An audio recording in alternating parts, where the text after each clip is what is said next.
48 کے ایک نئے مجموعے میں منقسم ہو جاتے ہیں، یعنی تقسیم ہو جاتے ہیں، پھر اسی طرح ہوتے ہوتے کروڑوں کروموسومز پیدا ہو جاتے ہیں۔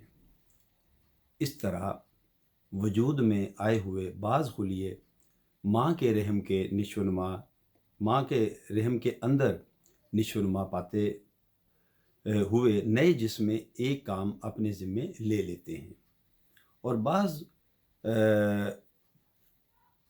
دوسرا اور ایک بالکل نیا وجود تکمیل اور پیدائش کے لیے تیار ہو جاتا ہے۔ ناظرین گرامی، یہاں ایک نقطہ بیان کرنا چاہوں گا کہ اب دیکھیے کروموسومز جو ہیں لاکھوں کروڑوں کی تعداد میں ہوتے ہیں، جو فرٹیلائزیشن کے عمل کے دوران جو ہے وہ مادہ کے رحم میں داخل ہوتے ہیں اور کسی ایک بیج کو فرٹیلائز کرتے ہیں، کسی ایک انڈے کو فرٹیلائز کرتے ہیں، جس سے ایک نیا وجود جو ہے، ایک نئی زندگی تخلیق پاتی ہے۔ تو اب آپ دیکھیے کہ ان لاکھوں کروڑوں کروموسومز میں سے ایک ایسا کروموسوم ہوتا ہے جو نئی زندگی کو پیدا کرنے کا باعث بنتا ہے، یا ان لاکھوں کروڑوں انڈوں میں سے ایک انڈا ہوتا ہے جو فرٹیلائز ہوتا ہے اور ایک نئی زندگی کو وجود میں لانے کا باعث بنتا ہے۔ تو اسی سے اندازہ لگائیے کہ ہر انسان، خواہ وہ مرد ہو یا عورت، وہ لاکھوں کروڑوں کروموسومز یا انڈوں میں سے کسی ایک سے وہ وجود میں آتا ہے۔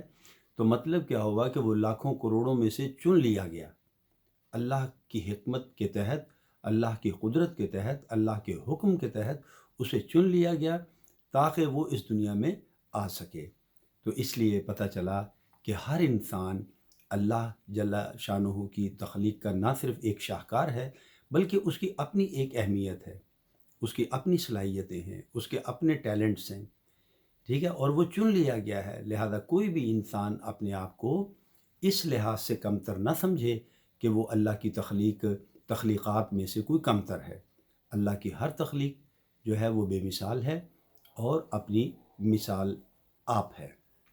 اسی کو علامہ اقبال رحمۃ اللہ علیہ نے کچھ اس طرح سے بھی بیان کیا کہ افراد کے ہاتھوں میں ہے اقوام کی تقدیر، ہر فرد ہے ملت کے مقدر کا ستارہ۔ یعنی ہر انسان جو ہے وہ اپنی قوم کے لیے، اپنے دین کے لیے، اپنے خاندان کے لیے، اپنے قبیلے اور اپنے وطن کے لیے ایک خاص اہمیت رکھتا ہے۔ لہذا ناظرین گرامی، یہ نیا وجود کیسا ہوگا؟ اپنے پیچھے وراثت کا نہایت طویل سلسلہ رکھنے کے باعث اس کے لامحدود امکانات ہیں۔ ماں کی طرف کے 24 کروموسومز سب ایک دوسرے سے مختلف ہوتے ہیں۔ وہ 24 انعامی لفافوں کی طرح ہے، جن میں سے ہر ایک کے اندر اس صورت میں انعامات کے مختلف مجموعے ہوں گے کہ آپ کے جسم اور دماغ کے مختلف حصے کس کی مانند ہوں گے۔ ان لفافوں میں سے ہر ایک کا مناسب ساتھی باپ کے 24 کروموسومز میں موجود ہوتا ہے۔ ہر کروموسومز منکوں والی رسی کی طرح ہوتا ہے، جو ننھے ننھے خانوں سے مرکب ہے، جنہیں جینز کہتے ہیں۔ خیال ہے کہ ہر جین بچے کو ایک خاص وصف دینے کی صلاحیت رکھتا ہے، مثلاً بھوری یا نیلی آنکھیں یا لمبے یا چھوٹے قد کا رجحان۔ اگر کسی کے تمام نزدیک کے آباء و اجداد چھوٹے قد کے ہوں گے تو قد کا جین انڈے خلیوں میں پستی دے دے گا، یعنی چھوٹے قد کی آئندہ نسل جو ہے وہ پیدا ہوگی۔ اگر آباء و اجداد متوازن طریق سے ملے جلے ہوں گے تو قد کا جین طوالت دے گا، یعنی لمبے قد کے جو ہیں وہ اگلی آئندہ نسل لمبے قد کی ہوگی، کیونکہ جہاں طوالت اور کوتاہی کا مقابلہ ہوگا وہاں ہمیشہ طوالت کو غلبہ حاصل ہوگا۔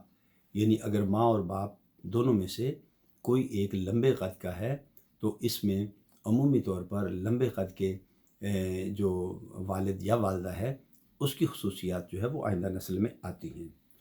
اگر آباء و اجداد زیادہ تر چھوٹے قد کے مگر ان میں سے کوئی لمبا بھی ہوگا تو بعض انڈے خلیوں میں طوالت کے جینز ہوں گے اور بعض میں کوتاہی کے۔ تو ناظرین، آج کے لیے ہمارا لیکچر اتنا ہی۔ امید ہے کہ آپ کو ہمارا لیکچر پسند آیا ہوگا اور آپ ہمارے اس یوٹیوب چینل کو لائک، شیئر اور سبسکرائب کریں گے تاکہ ہم آپ کے لیے اچھی اچھی ویڈیوز بناتے رہیں۔ تو ناظرین، حیات و صحت نے اجازت دی، تو آئندہ ویڈیو کے ساتھ آپ کی خدمت میں پھر حاضر ہوں گے۔ تب تک اپنا اور اپنے پیاروں کا بہت خیال رکھیے گا۔ اللہ ہم سب کا حامی و ناصر ہو۔ فی امان اللہ۔